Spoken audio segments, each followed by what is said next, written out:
இந்த வசனங்கள் உங்களோடு கிரியை செய்வதாக.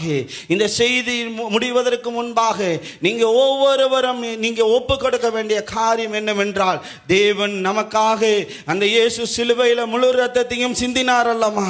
நம்முடைய கிரியைகள் எப்படி இருக்கிறது என்று நற்கிரியை செய்வதற்காக நம்மை சிருஷ்டிக்கப்பட்டிருக்கிறது என்று பார்க்கிறோம். ஒருவேளை நாம் தேவனுக்கு பிரியமில்லாத காரியங்கள், தேவனுக்கு இஷ்டப்படாத எந்த காரியமாயிருந்தாலும் இந்த நேரத்தில் அவருடைய சமூகத்தில் ஒப்பு கொடுக்கும் பொழுது உண்மையாகவே கர்த்தர் கீழே சமாதானமே வராதா?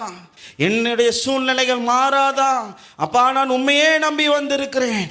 எத்தனையோ நாட்கள் நான் எல்லா வெள்ளிக்கிழமையும் வருகிறேன், ஆராதனை செய்கிறேன், துதிக்கிறேன்.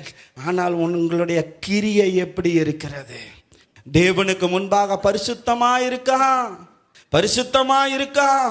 விசுவாசி என்று சொன்னால் போதாது.